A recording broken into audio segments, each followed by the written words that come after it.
Hi, this is Dr. Seymour Kern, and welcome back to Low Noise Thinking. We're now on Chapter 3, The Perfect Random Noise Generator. What does that mean? Anyway, now that's a mouthful, you say. Why are we talking about noise generation when we're trying to lower the noise? Well, don't I need a clear mind to pass my exams or to be able to recall information? My brain that is rapidly developing a headache.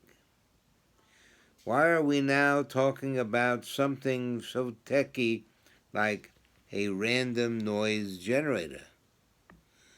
Let alone the word perfect. The perfect random noise generator? What is that? Well, what are we talking about? We are now talking about something so techy like a random noise generator, let alone the word perfect. How is that going to help me or you? Um, Now that's great. I am glad you are reacting and still awake and not snoring. You are still asking me for more.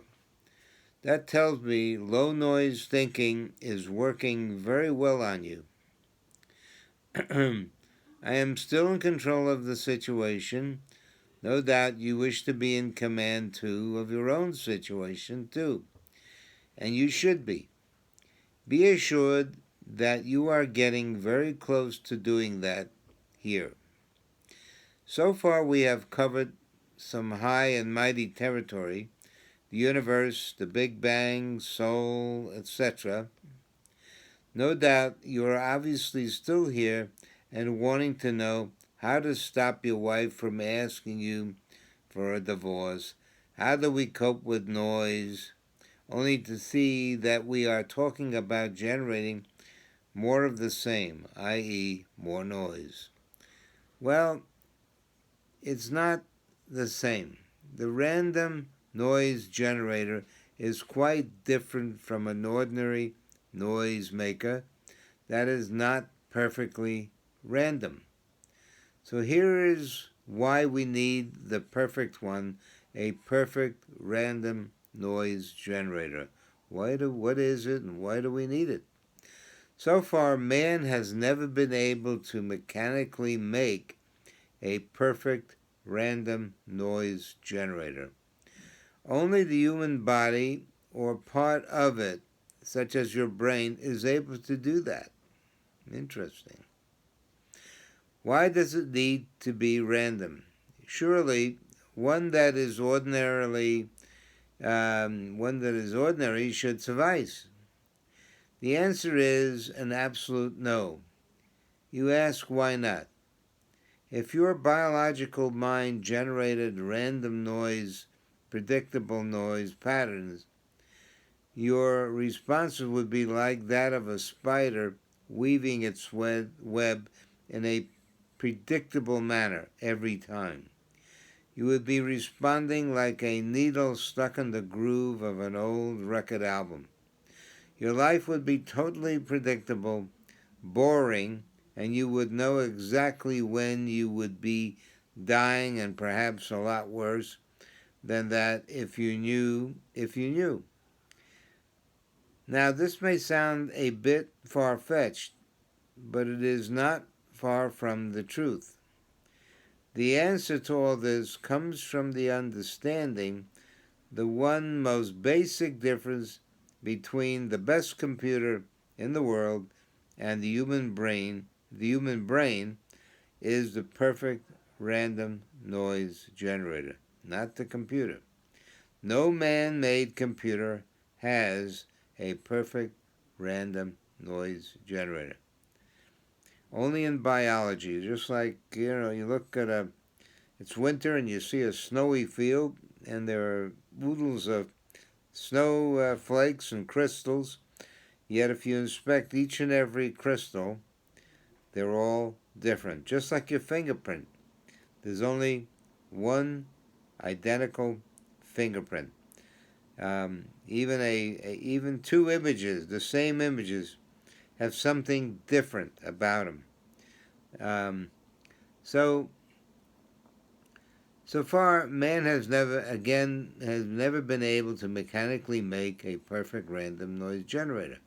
Only biology, only the human body or part of it, such as your brain, is able to do that. Why does it need to be random? Surely one that is ordinary would suffice. The answer is an absolute no. You ask why not? If your biological mind generated non random, predictable noise patterns, your responses would be like that of a spider, as I mentioned. It would weave the same web each and every time.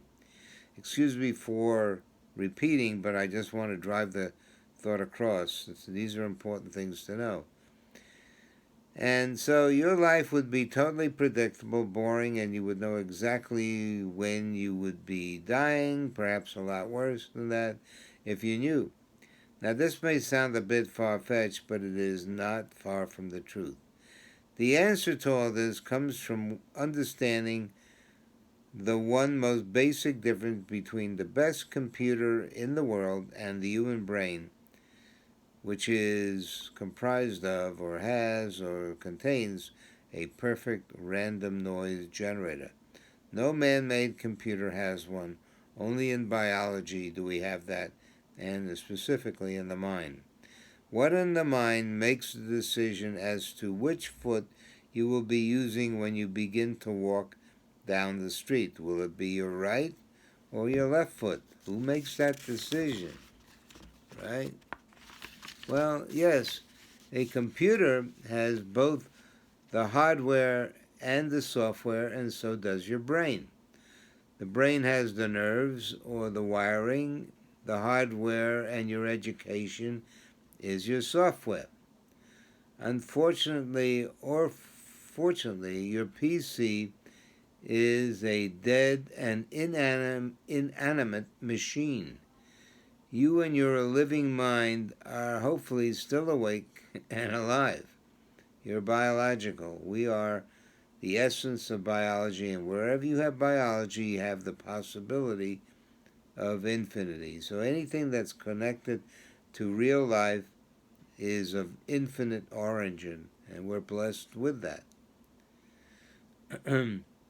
Perhaps we might say that your natural random noise generator is derived from the random and infinite energy of your soul, dating from the beginning of creation and time, or even before that.